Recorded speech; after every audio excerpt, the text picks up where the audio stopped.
What's happening, my friends? Welcome back to the Bankrupt Hippo YouTube channel. I'm Bryce, and this is another episode of Coffee and Kernels, where we talk all about the world of movies, video games, and maybe some other things as well. So, we've got another great show for you today. But first, ladies and gentlemen, if you like these videos, feel free to like, comment, and subscribe for more great stuff and to join in on the great conversation. So, what are we all going to talk about today for episode 8? So first, we're going to talk about some Xbox cloud gaming stuff that's come to fruition. We're going to talk about Fast 9's big opening weekend at the box office.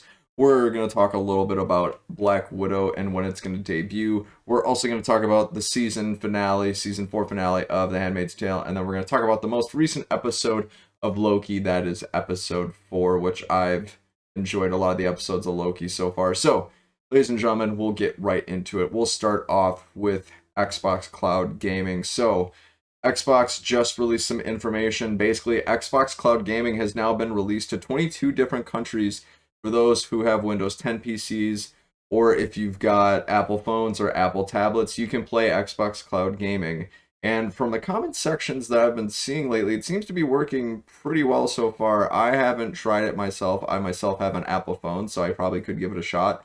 I just have to get into logistics to figure out exactly how to do it. But yeah, I'm really excited about this because of the fact that the future is here, ladies and gentlemen. You don't even really need a console anymore to play console games, which is just absolutely mind-boggling and insane to think about. Basically, as long as you've got a phone or a smart device, you can play Xbox games, and I cannot help but think to myself what the future is for this kind of thing. For example, is Xbox someday not even going to be manufacturing consoles anymore? Will they even need to? Could you just pretty much have anybody with a smart device go ahead and play games on the cloud? Can you play it anywhere? I think that the future, that's essentially where it's leading to. You won't even need to buy an Xbox anymore to go ahead and play a lot of these games. Having said all of that, I'm going to kind of temper this a little bit. Do I think that this is coming soon to where that you can play these really great high quality games on really great high quality screens and with great speeds and low latency? I think that's a little bit further off overall because you have to consider your internet and upload speeds. You have to consider the capabilities of whatever smart device you're using. A lot of that has to come into play when figuring out how exactly this all is going to work. Just like anything with technology, I think they'll get there eventually to where it'll be just like playing on a home console, kind of like I have now. I have an Xbox One X, and I really enjoy having it because it's almost like a piece of art in itself. But anyways, I'm really excited to see that gaming is getting a lot more accessible to people through this medium, because instead of having to buy a 4, 5, 6, 700 hour console whenever it comes out now, all you really have to do is just subscribe to Xbox Game Pass, and you can start playing a lot of these games. I think it makes gaming and entertainment a lot more accessible to a lot more people. Plus, it saves room by not having to have a console, right? If you've got a big console and you've got very little space in your home or house or room or wherever to put it, not having to have one overall would save you some room and it'll save you some money. So overall, I think it'll be a really good change, and I think it's going to forever change the gaming industry.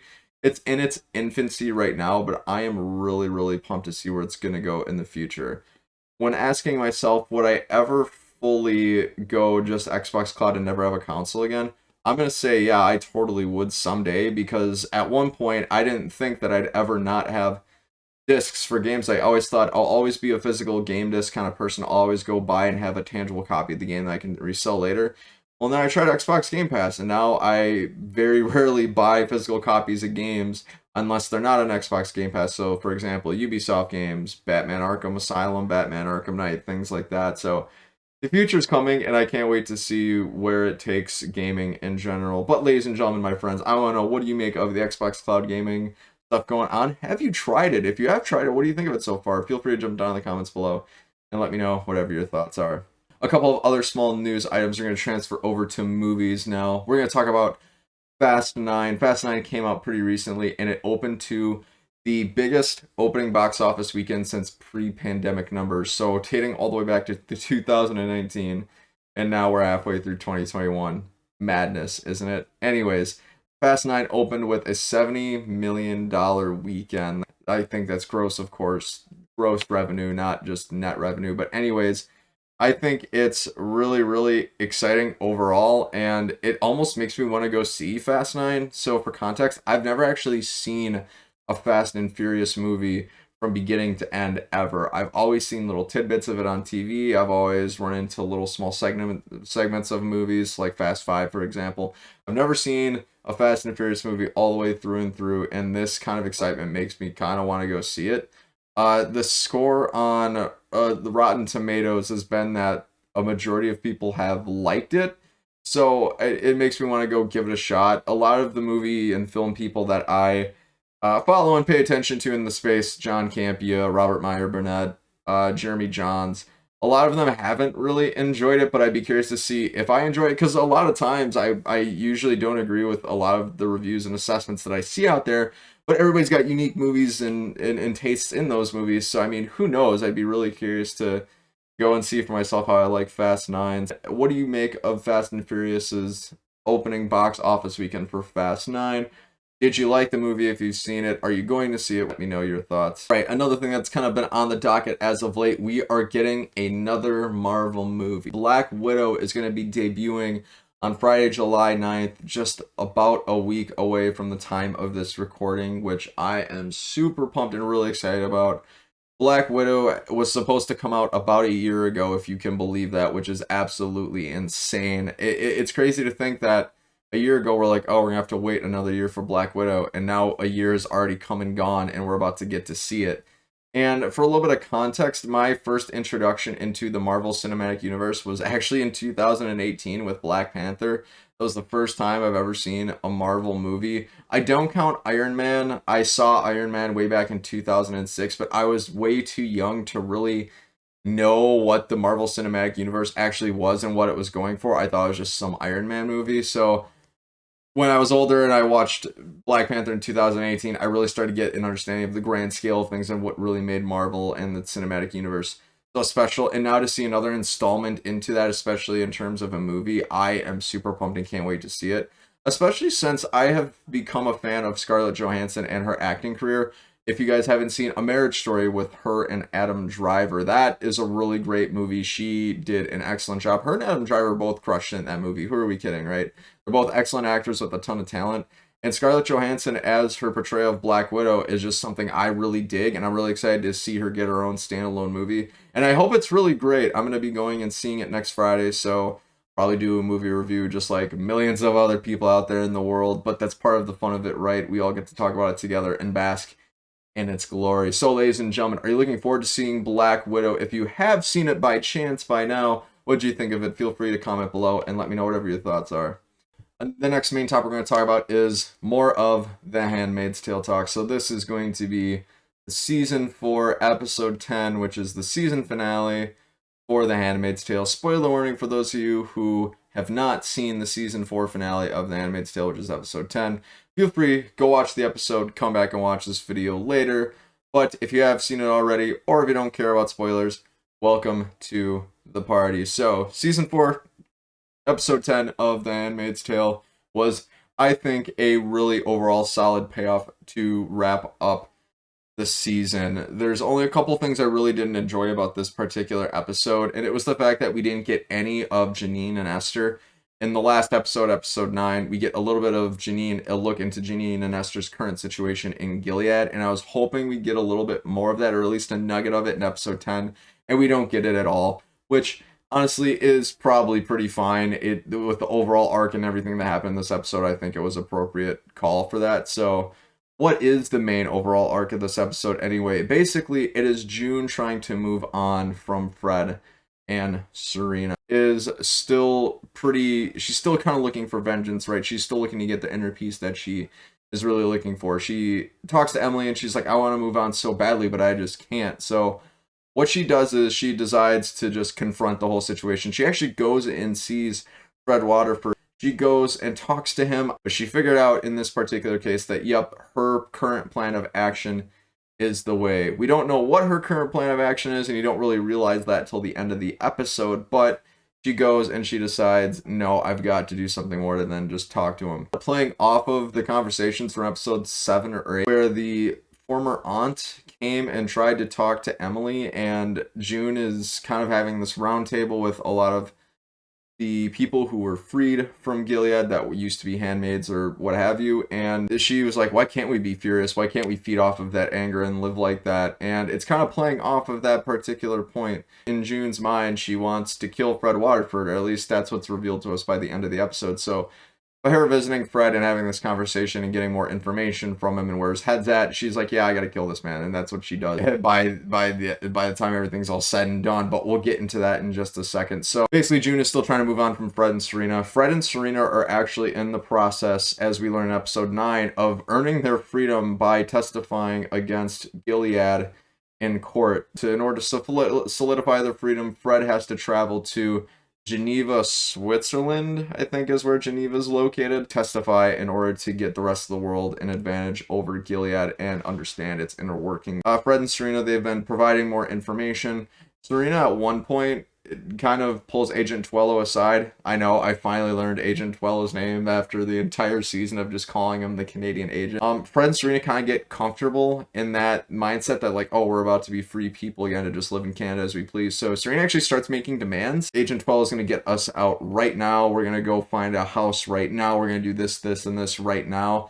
And it's almost on the side of arrogance. There's a really interesting perspective from the episode. I'm not really sure why they put that in the episode. It felt a little out of place and unnecessary, but regardless, we got a little bit more of a glimpse into what Serena's thinking and how she feels about the situation overall. But June is still trying to get her vengeance. She's still really upset with it, and she keeps confiding in Agent Twello to not just let them walk free. She pleads to him, please understand and help me navigate this situation. So finally, Agent Twello agrees. And how did they end up navigating this particular situation? Agent Twello and June actually go ahead and meet Commander Lawrence in Gilead. I really enjoyed the scene because of, one, the outcome, but also the friendly banter between June and Commander Lawrence is still there. Like, there's a lot of characters in Gilead that you get the sense are just kind of terrible people, and Commander Lawrence on some level is a bad person, but it's like there's some good in him, you know? It's like the whole Darth Vader thing. You know, Darth Vader is a bad person, he hurt a lot of people, but there was still good in him and he was able to turn it around. And I feel that way about Commander Lawrence as well. For a parallel, what was the outcome? They end up getting to strike a deal basically without Fred's knowledge at all, mind you. So basically the trade is agreed where Agent Twello and the Canadian government will bring Fred Waterford to Gilead, and in exchange Gilead will send 22 Marthas to Canada for freedom. So this plan's all kind of coming together. You're seeing it go on in the background. Fred and Serena have no idea what's going on yet. We as the audience are still kind of left in the dark at this point because we really don't know what's going to happen to Fred after he goes to Gilead. All we know is, hooray, 22 more Marthas get freed and get to live lives in Canada. So fast forward a little bit. Fred and Serena are having a sit down together, and Fred is just about to leave for Geneva in order to earn his and his family's freedom. So he's about to leave. He's talking to Serena, and he was like, can we Zoom before when I get there? And she's like, and Serena's like, yeah, Fred, we can Zoom. But it's really strange because it's like, I'd be really curious to see where Serena's head is at in the case with Fred, because in a lot of the episodes of this season, it seems like she doesn't even want to be with Fred at all. Fred leaves, he's going off to Geneva. But Agent Twello meets him at the door, and he says, well, Fred, you're under my custody now, and basically puts him in the back of a truck, and they drive him to Gilead, and you're like, wow, can you imagine the situation that Fred is feeling right now? Like, he thinks he's about to go to another foreign country in order to get his freedom, and now he's going back to Gilead, like, on a dime. Have him all the way to the border. All of the Marthas run across to go to Canada. They exchange Fred, and then Nick and Commander Lawrence put Fred into the Eyes, I guess you call van, whatever their van is that they use to transport prisoners. And the van, it keeps kind of going. It goes for a while, and they basically go to a wooded area. Nick gets Fred out of the back of this truck and says, walk. And then Fred's like, are we even in Gilead anymore? Because I'm assuming they'd probably been driving for a while and has no idea where they are. So Nick is just taking Fred, he's walking him to a woods, and then Nick just kind of leaves Fred in the middle of the woods and just leaves. Well, who pops out from the shadows but one June Osborne, and she is about to get her revenge. She goes up to Fred. She has a gun in her right hand and a whistle in her left hand, and she says, choose. And we're just like, oh my god, as an audience member, like, what is he gonna do? What is going on? How is June gonna get her vengeance? And Fred just says, "You're not going to shoot me," and she goes, "Okay." Takes the whistle, blows it, and then 20 to 30 other, or however many other former handmaids, Marthas, whoever that were freed from Gilead, appear from the shadows, are about to whoop this man's ass, and that is exactly what they do. Basically, June says, "Run," and Fred is just running. He's running. He falls, and June and all of the other ladies who are free in Canada stomp him to death, basically, and that's pretty much the end of season 4. It was wild. At one point in there, June's like biting his neck and like tearing flesh in his ear, and they get a finger off of his hand. Like, they really go to town on Fred, and they basically they kill him. They kill him in this wooded area. I don't know if it's in Canada. I don't know if it's in Gilead. I have to assume it's in Canada because the second they cross the border into Gilead, it's a huge risk for all of them. So I'm assuming that Nick drove Fred back into Canada for this to go down. June gets the vengeance that she's looking for, and I think a lot of the other a lot of the other people that were there with June also kind of felt like their own sense of vengeance in that sort of way. So basically, the episode kind of keeps going on for a few more minutes. It ends with Serena just kind of sitting in the Canadian prison, just waiting for Fred's Zoom call, which never comes. But then it cuts to the mailman of the Canadian prison kind of walking around delivering everybody's mail. And there is an envelope addressed to Serena, and they obviously have to inspect every piece of mail just to be sure that nothing contraband's in it. Well, the guy opens up the letter and he finds Fred's finger. They cut off his finger and mailed it to Serena. Woo! Wow, that's quite a move. And the finger's nasty, guys, too. It's like you can see the bone sticking. Oh, it's gross. But yeah, wow, that's some vengeance right there. That really caps it off. They hung Fred on a wall when they were done beating him to death, and they got a bag over his head, and there's some inscription on the wall that they hung him from. I can't remember what exactly the inscription was. You'd have to go back in the episode to look. But yeah, it was quite a grisly scene overall. The episode finally ends with June going back to her house in Canada with Luke and Nicole. I really love how the season, and maybe even how the entire series really does this. Whenever June feels uplifted, or whenever it's like a very positive moment, they use the sunlight a lot. It's something I've really noticed, and it's something I've really enjoyed, because a lot of times people associate sunlight with happiness, or at least that's the way our bodies interpret it. I think it's vitamin D, if I'm not mistaken. But anyways, so June is like walking through her house with the sun shining in the morning. It's a brand new day, kind of signifying her renewed start. She just goes upstairs. Her hands are full of blood. Her face is full of blood because obviously she just got done beating Fred Waterford to death. And she kind of just goes and talks to Nicole, just picks her up, gives her a little kiss, hugs her, rocks her a little bit. That's the end of the season. And wow, what a way to end the entire season. I will say, I just want to give my overall thoughts on this particular season in general. Now that I've given you my thoughts on episode 10, which was the episode 10 was great. The entire season for me, it really started off slow, and I was really worried that this was going to be my least favorite season of The Handmaid's Tale. But I have to say, like, in the last half of the season, everything really picked up. Like, from episode 4, 5, and on, maybe a little bit less of episode 4, but from 5 on, the season really didn't disappoint. Like, a lot of the gears really picked up, and we got a lot of payoff. We got a lot of situations progressing. We got a lot of character growth. We had a lot of things narratively happen. And it was really nice because it's like, you love to see as much payoff, especially if episodes and seasons tend to go by a little bit slower. This season ended up turning out to be a lot more cathartic, a lot more emotionally gratifying overall as well. And I thought it was a really great season. What I really liked about it too is the fact that Elizabeth Moss made her, I didn't know this, her directorial debut in this particular season by directing 3 episodes. It's kind of funny now that I think about it, because episode 3, I think she was her first, that was like her directorial debut, was the 3rd episode. I believe she directed episodes 3, 6, and 9, if I'm not mistaken. But see, episode 3 was her directorial debut, and it was probably my least favorite episode of the entire season, but 6 and 9 were absolutely phenomenal, or at least the other 2 ones that she directed I thought were pretty great. So it was really cool to see Elizabeth Moss get to direct in this particular season. It's something I really greatly appreciated. Overall, since this is the end of season 4, what are some things that I'm kind of looking forward to in season 5? I'm really curious to see what season 5 is going to go in, because with the amount of things that still need some closure, I wouldn't be surprised if season 6 was a possibility. We'll have to see what they end up doing from a writing perspective. We know that season 5 is happening for sure, but like some questions still are lingering in the air for me personally. Like, what's going to happen with the whole situation between Nick, June, and Luke? What's going to happen with June's situation? Because it's like it's implied at the end of episode 10 that she's going to go turn herself in, I think, for doing what she did, which is really interesting. I don't know if that'll actually happen or not. But then what's going to happen with Hannah? Like, that's still another really big question mark. Like, will they end up getting Hannah back from Gilead ever? And I'm really curious to see what will happen in that regard. What's going to happen with Janine and Esther now that they're adjusting to being the two amigos together in Gilead? How are they going to navigate their situation? What that's all going to be like?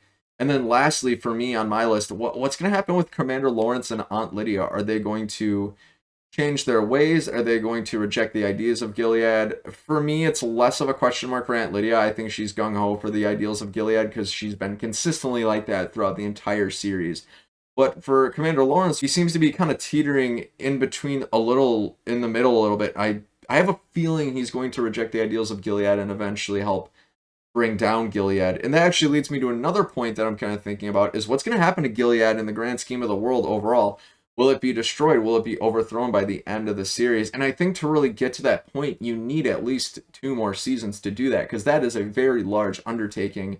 And if they tried to do answer all those questions in season 5, I think it'd be too much. I don't think that one season could really handle all that. So my theory is that I think we're going to get 2 more seasons of The Handmaid's Tale, but I guess we'll have to stay tuned and sort of find out. So, ladies and gentlemen, I ask you now, with season 4 done and out of the way, what'd you think of the finale? What'd you think of the season overall? Feel free to jump down in the comments below and let me know whatever your thoughts are. Friends, so taking a look at Loki episode 4. This episode came on really, really strong and had a lot of ambition after, I would say, a pretty quiet episode 3. This particular episode, just so much happens narratively, and I so dug it overall. I thought it was an amazing episode. It starts off and it picks back up right where Loki and Sylvie are about to experience the apocalypse, but then they're kind of sitting together, they're talking, they're like touching hands, waiting for their imminent doom. And it actually almost creates an entire Nexus event, and pretty much Mobius and the rest of the TVA see this. They're able to go find out where they are on Lamentus, grab them, pull them out, and then return to the TVA. And then more questioning ensues between Mobius and Loki, but not before Loki can kind of spill the beans and say that the TVA aren't who they say they are. And for those of you who might have missed episode 3 or don't remember, recall that in episode 3, the one big nugget of information we got was that Sylvie said that the TVA agent that she was trying to get in the mind of, it was C20, she was looking at memories from her past, meaning that she actually had a past life on Earth, meaning that all the other TVA agents are implying that all the TVA agents were in fact people and weren't created by the Timekeepers. So this episode kind of plays off of that, and it mostly follows Mobius and B15. They're kind of investigating this hunch, trying to find out the truth of who they really are as agents and who the TVA really are. Another thing I liked about this episode, we get a few laughs in there as well. At one point in the episode, toward the end, Loki says, "I don't know how many times I've died, I've lost track at this point," which is kind of a really funny meta moment, because Marvel has this habit of killing off Loki and then bringing him back somehow, killing him off and bringing him back somehow. I thought it was a really funny meta moment. But anyways, back to Mobius and B15 trying to figure out the truth. So basically, Mobius kind of goes off to try to figure out whatever truth there is and what Loki is telling him basically about the TVA being liars. So Mobius starts off with Ravonna. He ends up getting her device, her telecom device, whatever it is, and then figures out that C20 was actually reset or killed or deceased or whatever, because she figured out that, oh, hey, I had a life before I was a TVA agent. And then Mobius, he figures out that little bit of information, goes to find Loki to do whatever else is there to do next. Well, right when he goes and gets Loki, Ravonna and a few other TVA agents are there to stop them. And what does Ravonna do? Oh my god, she has Mobius reset, which, holy shit, wow. I wasn't expecting that at all. I was kind of bummed out because of the fact that I really liked Mobius a lot in episodes 1 and 2. We didn't really see him in episode 3, but And then he had been doing great episode 4, and then he gets erased, and I was like, man, that really, really sucks. But then again, I remembered, well, the amount of times that they've killed off characters in the Marvel Cinematic Universe and then have brought them back, I'm not too concerned. I'm pretty convinced Mobius will be back later on. But still, it was a holy shit though moment that I wasn't really expecting. And one other thing I forgot to mention too during Mobius's line of questioning to Loki this time around was the fact that Loki actually reveals that he's got feelings for Sylvie in that apocalyptic moment when they're kind of just with each other that creates that Nexus event, right? Or it gets really close to creating the Nexus event. And it's because of the fact that Loki is essentially, I believe, if it's this might just be a theory, is falling in love with the version of himself, which is in fact Sylvie. So Mobius gets zapped, and then I actually want to take this opportunity to kind of cut over to B-15, because like I said earlier, she's confiding in Sylvie at this point to figure out the truth as well. So she takes Sylvie to an apocalyptic event. It's the same exact one from episode 2, if you don't remember. And she says, show me my life before the TVA. And she also has this realization. She realizes that she herself is a variant and that she had a life before she was a TVA agent. So they go back, and at this point, Ravonna catches both Sylvie still sitting in her cell, and then Loki, obviously, with Mobius, and then brings them both and escorts them actually to none other than the Timekeepers. So I wasn't expecting this in this episode, but we get to see who the Timekeepers are and what they're kind of all about.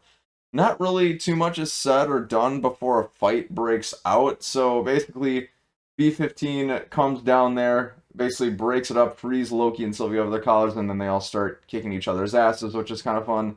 At the end of the day, everyone else is dead besides Loki, Sylvie, and Ravonna is knocked out because Sylvie gave her a good old haymaker right to the jaw, which was very satisfying to watch for some reason. She really wound back and just wham! It was great. So the timekeepers kind of stopped. They're like, whoa, whoa, whoa, wait, Sylvie, you're a variant. We can talk. And Sylvie goes, oh, yeah? And it takes the scythe and just decapitates one of them. Well, something else happens that we didn't quite expect. It turns out the timekeepers are just robots, which that in and of itself just begs a million other questions overall. So now it's like, all right, then Loki puts this to us. Who created the TVA? Why are the timekeepers there? Who was controlling the timekeepers? That's stuff we're gonna have to look through throughout the rest of the latter 2 episodes that we got going on, so I'm really curious to find out. One other thing before I start getting and wrapping up the episode, there's one particular arc that I forgot to talk about, which is Sylvie's reflection on her childhood and her life up until this point. At one point in the episode, and I'm really happy that they did this, Sylvie recalls the moment that she was taken by the TVA as a child. She was really, really young, she was really small, and she was actually taken by Ravonna. So her and Ravonna actually have a little bit of history, believe it or not. And she reveals in that very beginning part of the episode with Loki that she thinks that she was essentially taken by the TVA because of the fact that she was born a female version of Loki, because apparently all Lokis are supposed to be male, or at least that's the impression I got from what she was telling us. So I thought that was really interesting overall. But then fast forward to when her and Loki are getting escorted by Ravonna, and she asks Ravonna, like, when I was a child, what was my Nexus event that caused me to get taken? Because it took away my entire life. And Ravonna says the worst possible thing I think you can say in that moment, and she says, I don't even remember, which is kind of fucked up because of the fact, like, okay, Sylvie was taken when she was a child by the TVA. It completely changed the entire course of her life. She's been on the run from the TVA her entire life since she was a child. So decades probably that she's been on the run. And for something so major in her life to change the course of her life, and then for the person who did that to not even really remember why, it's kind of a slap in the face overall, and I can see why Sylvie gave Ravonna that nice big haymaker at the end of the episode there, because I would want to do the same thing. We get to the very end of the episode, Loki begs the question, who created the TVA, and he's about to sort of confide in Sylvie and tell her that he's got feelings for her. At least that's what was implied from what I was seeing in the episode. And just as he's about to tell her, Ravonna wakes up and zaps him, resets Loki, which creates like the third or fourth holy shit moment of the episode is Loki and Mobius both getting zapped. Like that really, really sucked. But then again, it goes back to what I was saying with Marvel killing off characters and bringing them back again. I'm sure that there's going to be more that goes on. And then from this moment on, Sylvie just takes control of the situation, basically has Ravonna at reset point because she's pointing the baton at her and says, "No, I'm not going to reset you. You don't get the satisfaction. You're going to tell me everything that I want to know." And then the episode kind of ends right there.